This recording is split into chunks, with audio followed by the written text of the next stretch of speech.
Hello. Helps if I unmute. I just talked to myself the whole stream. It's fine. Hi, How are Josh. you? I'm good, thank you. How are you? Yeah, I'm not bad. Happy May the 4th be with you and all that. Oh, yeah. Yeah. As Adam alluded to like 2 months ago on one of his streams. That's he's the very first thing I excited. thought of. I was like, oh, and he's not even here. I know. Hope, Oh, well. hope you'll be celebrating. Yeah, let's hope so. Right, everyone, we have Leanne with us today, as you can see. She's going to be going through topic clustering and why it's important and all things like that. So yeah, really, really exciting video. Sorry, guys. I should have had some water before I started, but let's see who's in the comments. We've got Brian. Our lovely Brian. Hi, Brian. You've got Sophie. Got Hannah. Hi, girls. And Jordan as well. Hi, everyone. Hello. Usually Jordan is on this stream with us. He's had 2 weeks off, I think, now. So he should be coming on soon again with us. So that'll be fun. But yeah, we'll give it maybe a couple of more minutes for other people to join. But how was your bank holiday weekend? Did you have a nice bank holiday? Yeah, it was pretty good, thank you. How was yours? Yeah, it was good. I was in Krakow, actually, which was lovely. Nice. I highly, highly recommend everyone going. It's amazing. It's so pretty. So much to do. I think we ended up doing, around about 60,000 steps the whole weekend. So it's been very nice to be sat here for the rest of the week, relaxing a bit. But yeah, I can imagine. amazing. And now another bank holiday to come up as well. I know. Another long weekend. I know. We're very lucky over here in the UK at the moment, aren't we? We are. It does have a big impact on the workload, though. Yes, that's the only thing. You come in, it's like, oh, trying to fit everything in 4 days is a bit crazy. Yes. But yes, right. I think we kick off? Yes, let's go for it. All right. Well, thank you for joining us today, everyone. I'm going to be talking about topic clusters or topical clusters, however you want to pronounce it. Can I change it so that... Oh, what are the options? Oh, we're still there. Never mind. That'll do. So yeah, let's get into it. I'm going to chat about topical clusters and why they're important and how you can do them today. Woohoo, it worked. I haven't been on here for ages, so getting around the functions, I need to remind myself what to do. So the focus of today really is just to talk about what a topical cluster is, why I'm talking about them, why I'm wasting your time this afternoon and bending your ears talking about topical clusters, why they're important, and I'll touch on EAT guidelines as part of that. And then I'm going to go into how to create an effective topical cluster, give you some examples, and then we'll go over the kind of key takeaways as well, just to recap. So it's wrapped up like a nice little lesson. If you've got any questions as we go along, just stick them in the chat and I'll answer them, hopefully, if I can. Okay, so first of all, why am I talking about topical clusters? So I'm the head of customer strategy here at Niche, and part of my role is obviously working with customers and helping them develop their strategies and push their websites forward. And one of the key things for me in a strategy is content. So I've been working in SEO for 13 years. I trained as a journalist and then kind of fell into SEO because of my writing. I've always been very passionate about creative writing as well. So naturally, when I started working in SEO, content was where my passion most fitted, I suppose. So I've always been very passionate and interested in content marketing and content strategies. I also have a portfolio of websites of my own. So I've got 3 active websites in my portfolio.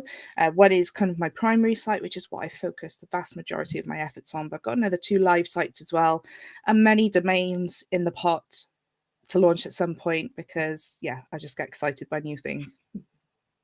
So I'm pretty content obsessed, and I would like to just announce that I am in a committed relationship with topic clusters. I'm working very hard with them on my own site, so I just wanted to share some of that knowledge with everyone today. So if you're new to the concept, or you may just have heard it in passing. We'll just go over what topic clusters are.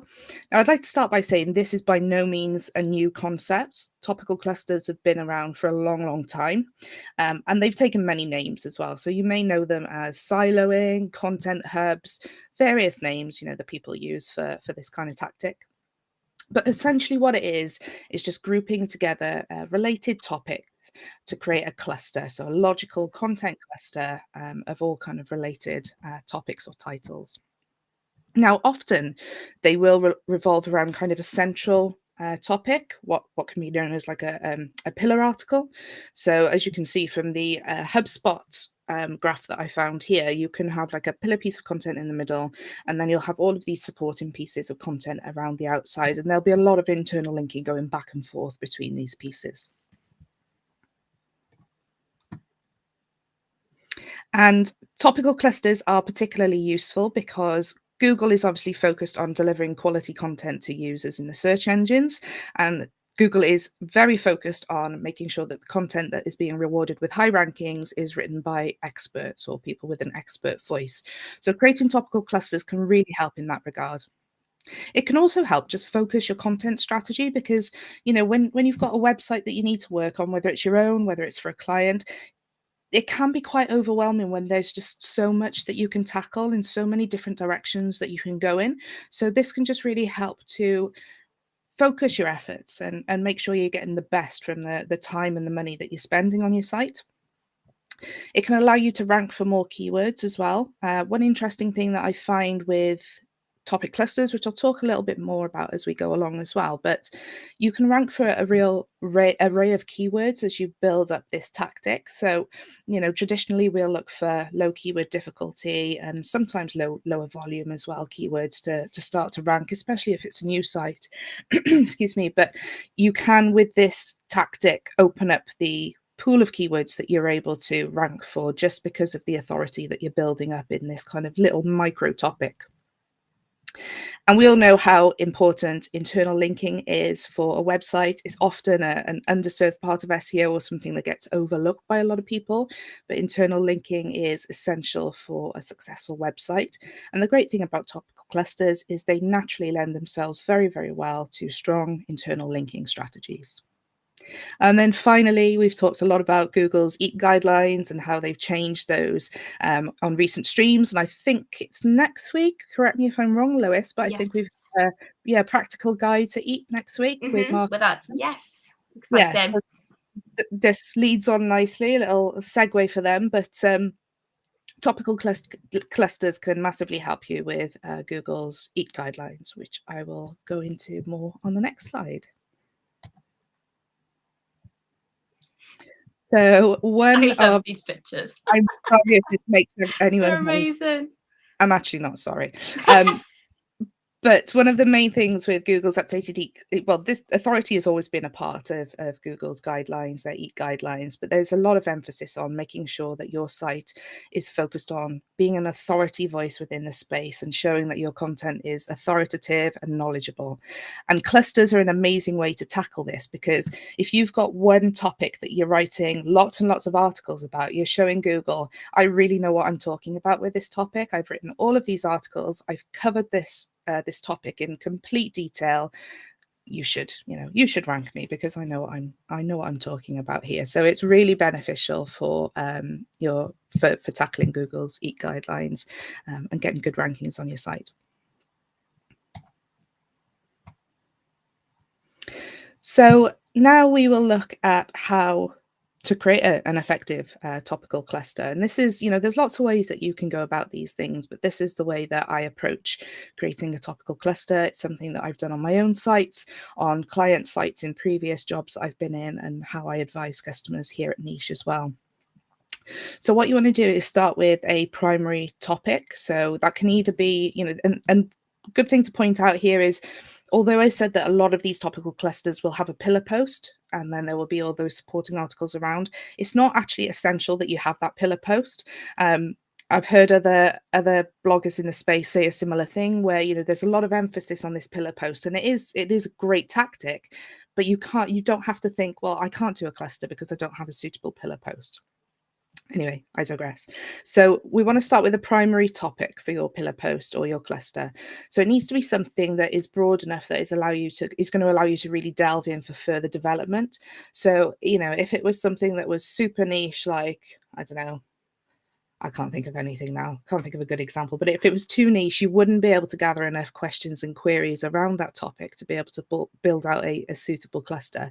So, it can be niche, but it needs to be broad enough to allow for that further development. So where I like to start is to take a seed keyword and then use a tool like Ahrefs and just have a look at the suggested questions. So I would just put my seed keyword into Ahrefs. I've got some examples in a second to show you how I've gone about doing that. But I would just put that keyword into Ahrefs and then navigate to the questions that are suggested and have a look at what people are actually asking and start to give myself a bit of an idea of how I'm going to build up that content cluster. What I would say is don't neglect the search engines. So naturally, as SEOs, we will go to a tool first because that's got the data. We'll be able to see the search volume, the keyword difficulty, and that's naturally where we'll start.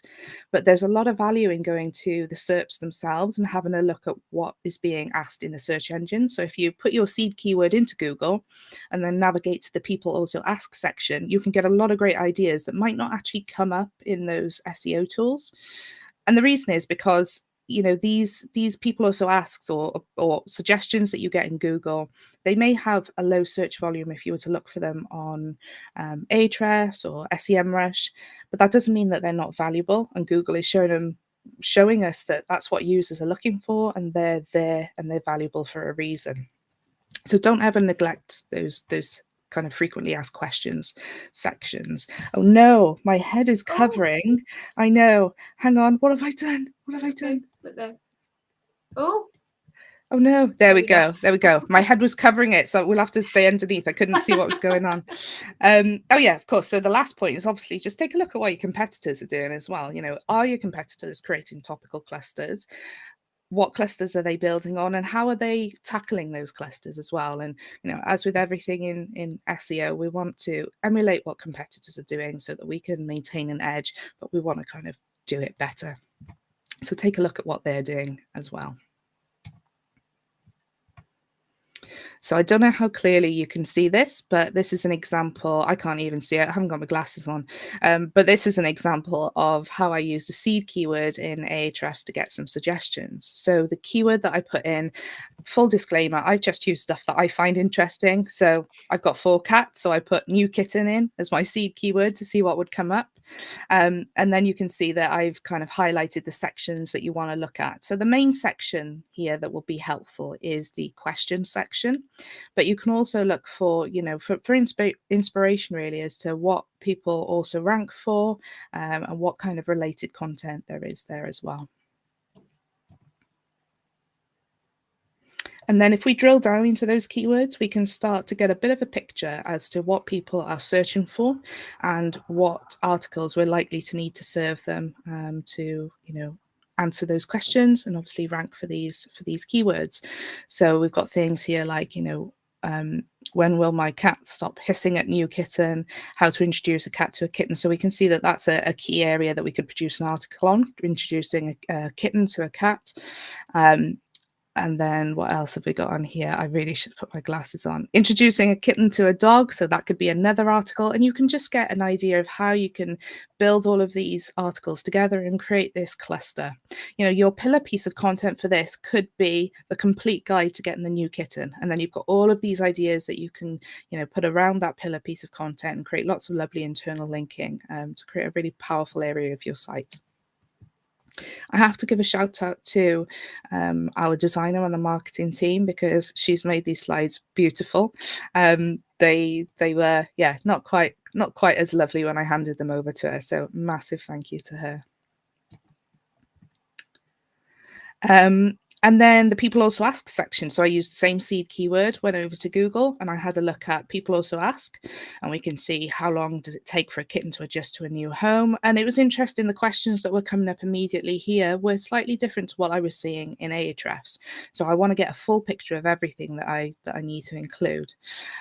Where should my kitten sleep? What to do when getting a kitten, and then Down the bottom as well, we could see some other suggestions like new kitten tips. What I wish I knew before getting a kitten. I think I wrote an article on that once for one of my sites. Like, I didn't know that she was going to be such a little Fruit Loop, and I wasn't prepared for that. So that would be a fun article to write. So there's loads of really valuable ideas that you can get from just having a look at Google. And then how are you going to pull all of that information together? So, however you like to plan your content, just use that method. You can do like a mind map. You see a lot of people when they're creating topical clusters will create a sort of mind map. You can just do a spreadsheet and map out the keywords that you need to target and the titles of those.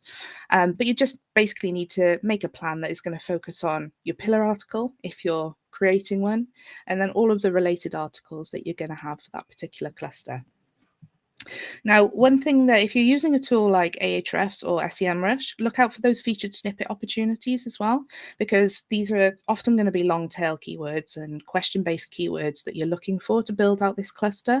So have a look at those featured snippet opportunities. Go and see who's ranking for those featured snippets, what they're doing well, and what you can then emulate to try and steal that featured snippet. Now, we know that there's no surefire way to get a featured snippet, but the best thing you can do is obviously make sure you've got your schema markup and just emulate what the competitors are doing. And then hopefully you can kind of steal a march there. Go away and write your articles. Now, depending on the size of your cluster, that might take you not very long, or as I found with one of the clusters I've started to take on, it's taken me a very long time. But next step is just getting those articles written. And then when they are up and published, you need to make sure you are really focusing on your internal linking. Be really smart about your internal linking, whether you're using a tool like Link Whisper or whether you're manually doing your internal linking. I'm quite old school, so I like to do mine just manually myself. And because I know my website so well, I know what's going to link up with one another. But really focus and take that time and pay that attention to doing strong internal linking, because that's really what's going to help to push this strategy forward. So I wanted to pull up the example that I did about a new kitten.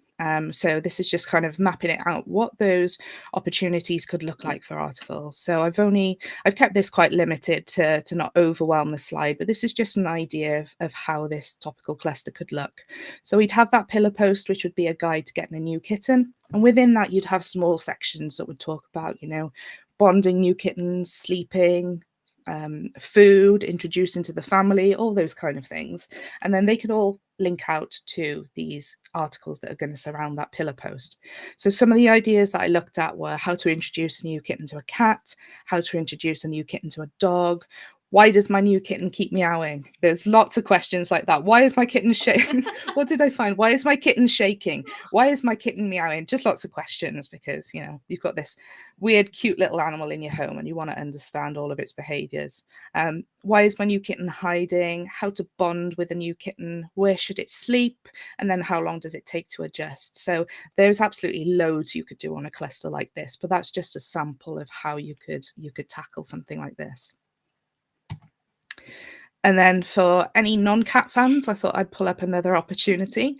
So this one, you could have a pillar post that is like the ultimate guide to growing tomatoes, but actually it's not necessary, because you can just logically group these articles together without a pillar post. So if you're, focusing on growing tomatoes on your site, you can look at the different methods. So how to grow tomatoes in a greenhouse, growing tomatoes in hanging baskets, growing them outside, indoors. And then you can branch out into, troubleshooting, harvesting, all of those kind of things, really. So there's lots of opportunity for doing a topical cluster without necessarily having that pillar post as well.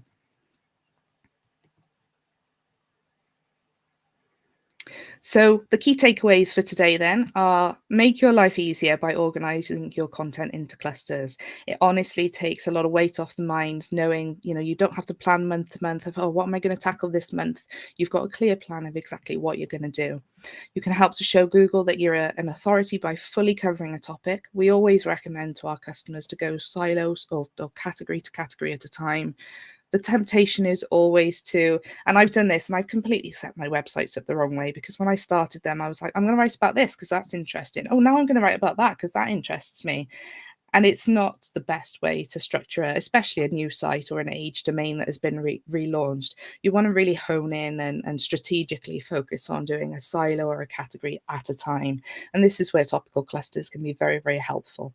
Don't ignore the low volume keywords. And even I found the more competitive keywords. So I'm ranking for keywords on my website that I have no right ranking for, really, because my DR isn't high enough. But because I've shown Google that I'm an authority on this particular topic, I am being rewarded with rankings. So that's something that's worth bearing in mind. As I said, look out for those featured snippet opportunities and see what you can do to emulate the success of the people who are ranking, to see if you can steal those featured snippets. Make sure if you're using FAQs in your posts, a lot of these posts, as I say, will contain questions. So make sure you're doing your schema markup for your FAQs, which is super easy if you're using something like Yoast or Rank Math.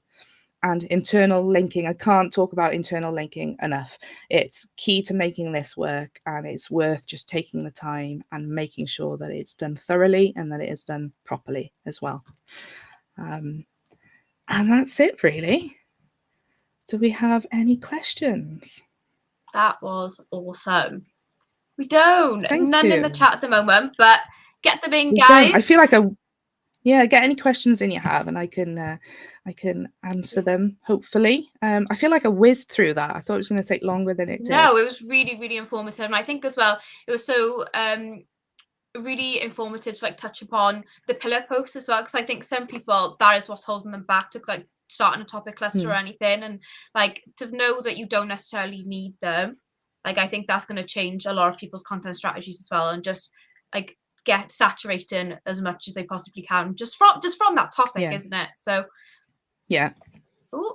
I must be honest, I've put off, I can do a pillar post for the article that for the topical cluster that I'm working on, but the thought of creating like a really, really lengthy several thousand words piece of content is so off-putting at the moment that I've launched right into the supporting content.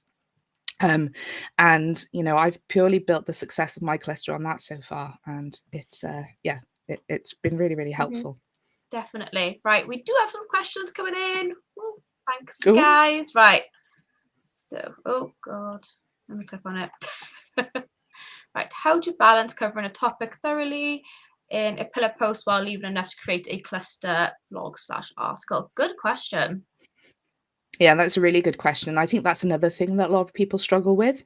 I think the important thing to remember is you can discuss similar sort of information in your pillar post, but it's really important that you don't target the same keywords. So if, for example, we were talking about the complete guide to bringing home a new kitten, and if you had a section in there on, where should a kitten sleep, you wouldn't use that keyword, where should a kitten sleep on the first night, because that's what you're going to target in another article. So what you actually want to do is have just sleeping, and keep your sections briefer, and you're going to have a lot more sections in this pillar post than you would have than you would have in the supporting articles. So it's about being brief and to the point in this pillar post and collating all of the information into one giant informative article, which on another note is going to be great for link building to attract backlinks to that piece.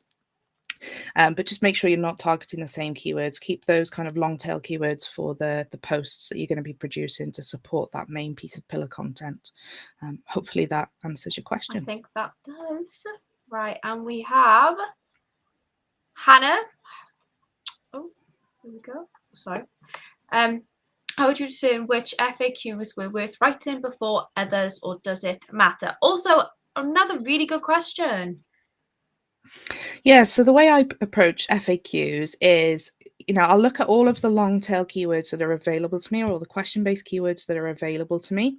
And then I will assess whether they should be an FAQ or whether they should be an article of their own, first of all. So if it's something that I can answer in like a sentence, it's really not worth being its own article. You're better off grouping things like that together and building them into another article. So for example, with the new kitten example, it could be like, I don't know, should my kitten sleep in the bed with me the first night? I wouldn't necessarily write a full article on that on its own. You could do, but you're going to be struggling to fill that word count. So what I would probably do is have that article that is, where should a kitten sleep? A new kitten sleep when you bring it home, whatever the keyword was. And then you'll have your different options within there, and you'll build your FAQs into that naturally as part of that process. As for choosing which FAQs are worth writing for, if you're purely looking at the data, obviously go for the highest volume. But what I would say is don't limit yourself. Like, if it's a relevant question for the topic that you're writing about, and you can see that people are asking it either in the search engines or via a tool, absolutely add it into your article because it's only going to add value. Perfect. We have questions flooding in, which I am absolutely loving. Oh, no. No, they love you, Leanne. Right, Facebook user. Is it all right to post a few clusters at a time if my content is ready? You can, but I would be mindful of your time. I've tried to tackle a few clusters at a time, and time and resources can be an issue there. The best thing to do is obviously test one at a time if you can, but I really do appreciate that people will get bored. I'm exactly the same. I get bored of just working on one cluster, and also it can be helpful to just test different tactics. So in short, I suppose, yes, you can launch other clusters together if your content is ready, but the most important thing is to be mindful of your time and resources and making sure you're able to dedicate the time and attention to each of those clusters that you really need to make them successful. Perfect. Right. We have Lindsay. If the topics... Oh, go on. No, it's okay. If the topic have questions and answers, do you deal with an answer with an answer that has multiple correct answers? If the topics have questions and answers. I read that awfully. I'm so sorry. No, it's okay. I'm not sure I understand, Lindsay. Is that going back to the FAQ question? So if you've got a topic and there are lots of different questions you would ask about, for example, bringing home a new kitten, then you can obviously include those variations of the questions. You don't want to have, if you've got, we'll see those keywords which are just synonyms of one another. Obviously, you wouldn't want to include every different iteration of that. You want to include the one that makes the most sense to have as an FAQ. Is that what you mean? Am I answering that correctly? Yes. I'm not sure. Let me know if that wasn't what you're asking. She's just said yeah in the chat. So, okay, well, it's fine to have multiple FAQs on a particular article or topic that you're writing on. But you can use your synonyms naturally, but you wouldn't want to have like repetition of the same question, basically. Perfect. And another one, probably a silly question. There's no such thing as a silly question. So how do you know when you've probably saturated a category before you've moved on to the next? I think that's a very good question. Yeah, so I mean, with saturating a category, if you feel that you've answered everything that you could possibly answer within that category, then you can move on to another one. But it's a bit of a how long is a piece of string, because there will always be more that you can target. If you're looking at keywords and basing it on, your keyword difficulty, then once you've reached kind of the peak of what you can reasonably compete for in a set of keywords, so in a category, then you would look to move on. But obviously, as your site grows, as the DR grows, you're going to be able to compete for more competitive keywords. So you want to keep going back and reviewing all the time. Definitely. We have one from SolarFlow. Do you know any tools that help in the process of clustering a list of keywords you have selected? I think Ahrefs is the best one, to be honest. I've used SEMrush a lot in the past, but I think the suggestions in Ahrefs are fantastic. You can also use something like Ask the Audience, which will group into a kind of mind map all the questions that people are asking as well. But also, like I said, just don't neglect Google. Go and have a look at the people also ask section. Yeah, definitely. Yeah, I agree with using Ahrefs if you can, if you have it. I think the keyword tab for that is really, really good, really, really informative. And there's questions on there and the keywords that you just wouldn't even think of yourself. So definitely have a look into that. And like I say, Google is also really, really helpful. Right, I think we'll do one more and then we'll move on to the teardowns. What's your strategy to get topical cluster ideas? For example, this is interesting. If I ask ChatGPT to create topic clusters, ideas on tennis rules, GPT gives 100 of topic ideas. Do I need to cover all time? I have seen a lot of people using ChatGPT for this type of stuff, which it's Mhm. incredibly interesting because it does come up with some really, really good topics you can potentially cover. Yeah, for sure. I mean, my method is always just to start with a seed keyword in something like Ahrefs and work from there. But you can absolutely use something like ChatGPT for ideas. In terms of like tennis rules and then the hundreds of topic ideas, what I would say is assessing whether you need to cover them all is, are they all unique? If they are all unique, then fantastic. Can some of them be grouped together? So like I said, if you can answer one of those ideas one of those questions in a sentence, then it might not be worth creating a whole article on it, but you might be able to group some together into an article that would fit nicely into a cluster. So it's weighing up all of those things. Is it worth writing about? Is it relevant? And does this warrant a whole article? Yeah, awesome. Yeah, and I think as well, especially like ChatGPT is all well and good looking at stuff like that, but if it does come at you with 100 different topic ideas, I can imagine that's incredibly overwhelming. It's just, Yeah. actually, where do I start with? Like, do I start from 1? Do I start from 100? The middle? Where? So yeah, Yeah. definitely think looking at the keywords and stuff like that, and then just strategizing within that 100 will at least Mhm. take some of the weight off your shoulders to get started. So Yeah. And I mean, what you can do, traditional keyword research tactic, just start highest volume to lowest if you need to prioritize as well. But, don't neglect the lower volumes or the higher volumes. But that's one way you can start to just organize and get going, really. right. I think the questions have stopped. I think that's the most questions I've Cool. seen, Leanne. They absolutely love that. I thought I was off the hook. I was like, no questions. Great. No, they're rolling in. I love it. No, thank you so much. That was really informative. No problem. Over to Right. you. Thank you. Right. Oh, sorry, you Oh, switched it off. So I switched it back on. Right, I won't fiddle. There you go. thank you very much. Right. So we have two very different age domains today, guys. I know the past couple of weeks we have focused a lot on the food niche. Today we don't have those. Two very different niches, but really, really awesome and effective in their own ways. So the first one we have today is, oh God, I can't see it. There we go. I can't even see the name. Right. Cannabis Trade Federation. I knew it was called that. You've got your glasses on, Lois. So I know. I think they're making my eyes worse, honestly. I have no excuse. But anyway, as the title, as the domain name might suggest, it is in the cannabis industry, 6 years old, 168 referring domains, and a DR27. So this is really, really cool age domain. Me and Leanne actually both looked at this one when we were looking at this for niche. So it was created back in 2018.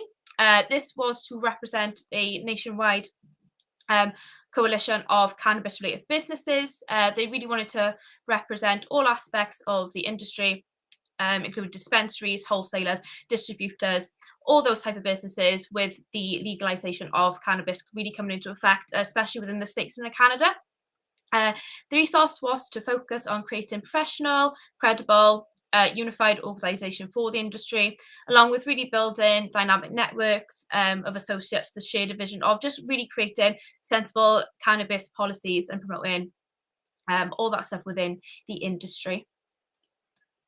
So this is what the site looked like when it was live. As you can see, really simple, had a ton of informative content on there, really kept its readers informed. As you can see here, it's got the stay informed tab, take action, who were able to join it if you had a business or you were just really passionate about what they were trying to get.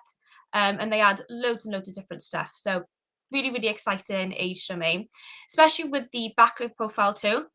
So it has 168 referring domains, lots and lots and lots of nice niche relevant as well as authoritative backlinks. Really, really important when we do look at a niche like this to have somewhat authoritative backlinks, because we really don't want to look at the spammy ones, people who are trying to sell just dodgy things or whatever. We really want to keep it informative and it does as close to the original age domain as we possibly can.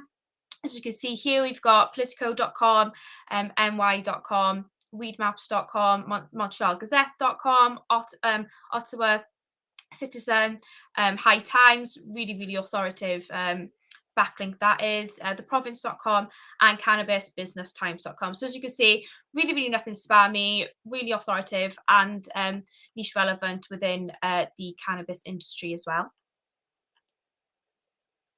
So as well as the anchor text, oh, that's a bit blurry. Sorry guys, but still, when we do look at our anchor text, we really look at wanting to keep the branded right at the top of the anchor text. This just really helps us see what the anchor text profile looked like when the site was live. Nothing unnatural or anything going on, just flew throughout the content, and that's exactly what we're seeing here. A lot of branded stuff because it was really just advertising, promoting the federation. So as you see here at the top, two nice and branded, then we go on to our naked anchor text as well, which is exactly what we like to see. Just the URL, and then just lots of informative click here type of anchor text. So really natural, nice looking. And then we have our best by links as well. What we look at when we do look at our best by links is we like to have the first target page to the homepage. This is just purely because it's the strongest and most powerful page on the site. So it would be natural to all the referring domains, or the majority of them anyway, to be directing into here. As you can see, exactly what is going on in this one. It has 93 of the referring domains going into the homepage, and then just a couple onto the different ones. But again, could really look at really looking into the link juice, as we like to call it, and with these, see if any of these need to be recreated for any reason. If we really want to keep those backlinks, that's something that we look into as well. So then our strategy, really nice strategy for this one. So again, it was the legalization of cannabis. So we're going to be starting with all of that in the States and the Canada, worldwide countries, and really understanding each state and country's law and regulations. Then benefits of it, dispensaries. There's a huge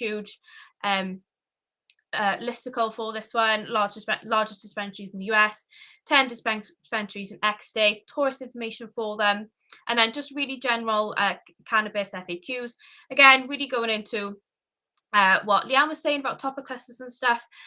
This is where we do like to strategize our content, really going into thinking all of these and looking into Google, seeing what type of things people are checking out and stuff.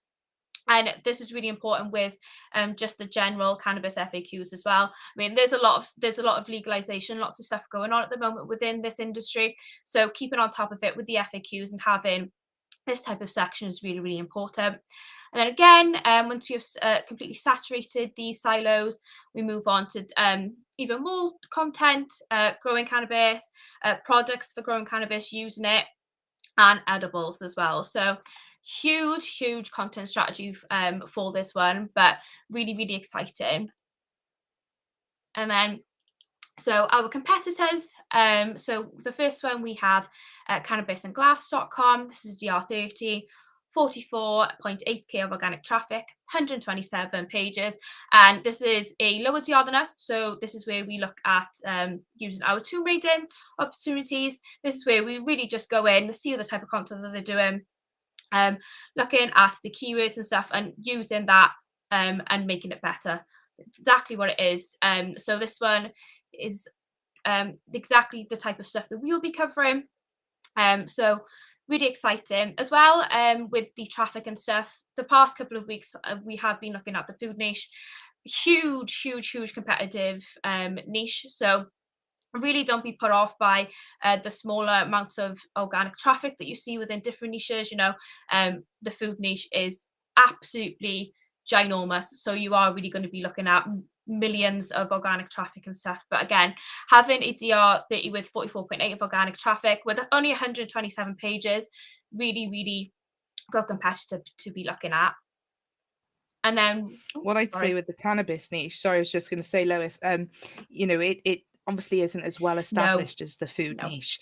But it's very rare that we come across a cannabis site that has got a high DR that we can, you know, pick up for our age domain inventory. So this one really is a great opportunity, and it's very much a, you know, I always, when I talk to customers, I always talk about like the traditional niches and then Yes. the growing niches. And food is more of a Mhm. traditional niche. You know, it's been established for a long time as a content site type niche or affiliate site niche, but this is more of one of those up and coming ones. Yes. So yeah, really good Yeah, opportunity. definitely. And I think as well, like you say, it is so up and coming.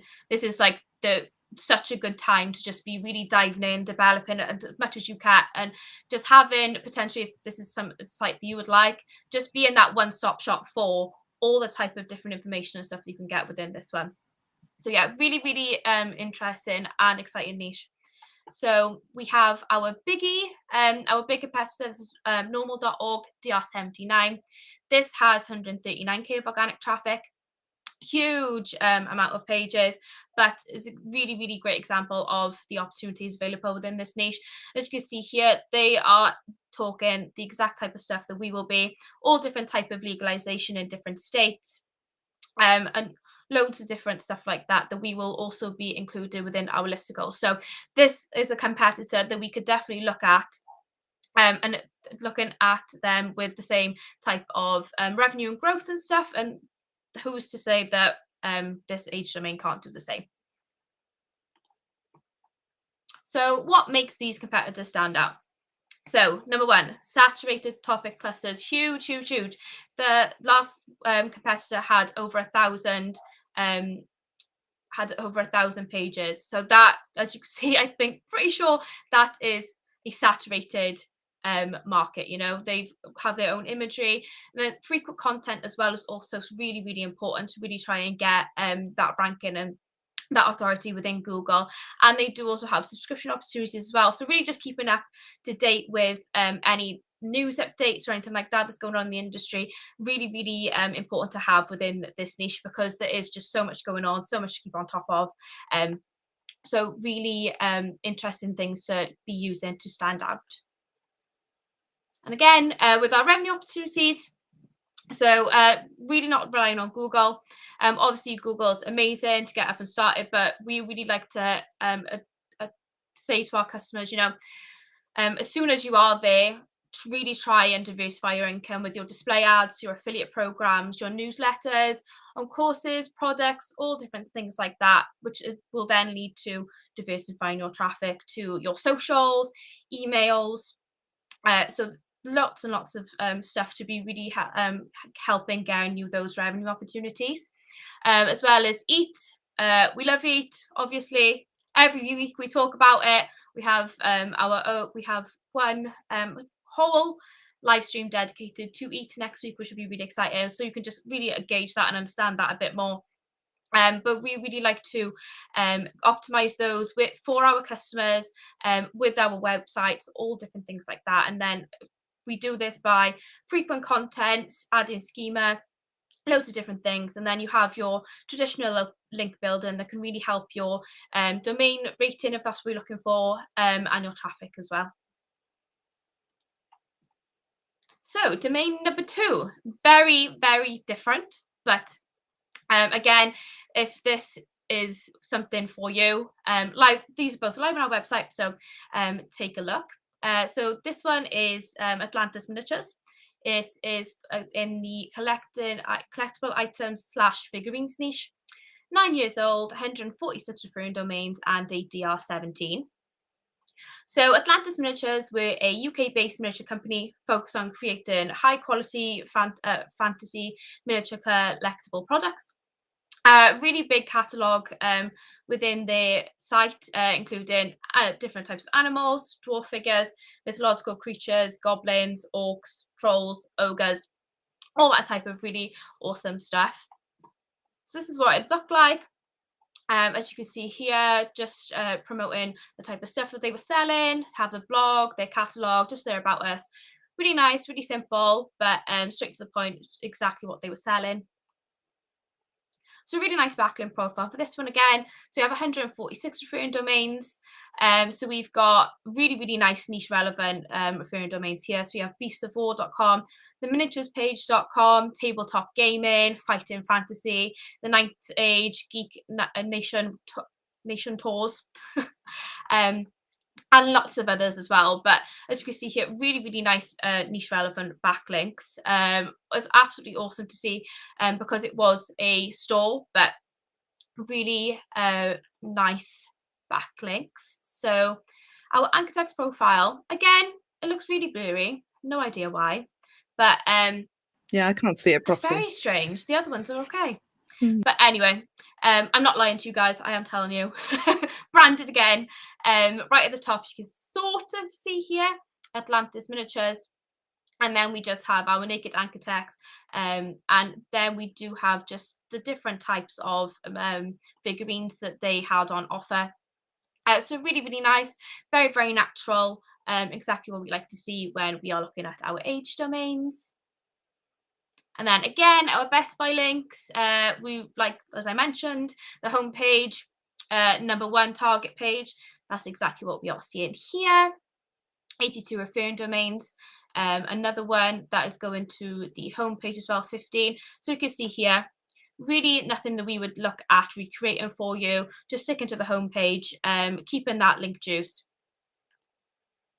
And then our strategy for this one.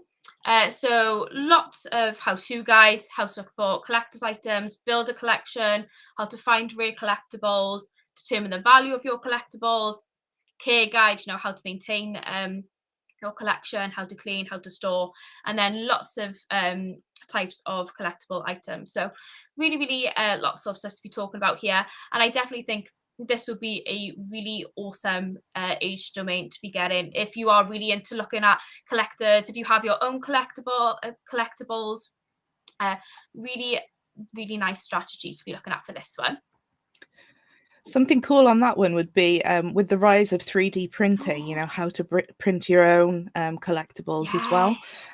So, you obviously we want to saturate content on collectibles that you would purchase, first of all, if that's what the site was doing before. But yeah, really interesting way to branch out on that one would be, 3D printing your own. Yes, I love that. So our first competitor for this one, ageofminiatures.com, DR22, 41.2k of organic monthly traffic, 300 pages. Again, really look into this for Tomb Raider. The exact same stuff that we will be looking at as well. They have a hell of a lot of figurines, all different type of collectible miniatures. So the exact same type of stuff that we would be looking for. So really, really nice competitor to be looking at and just to get some ideas from and gauge at.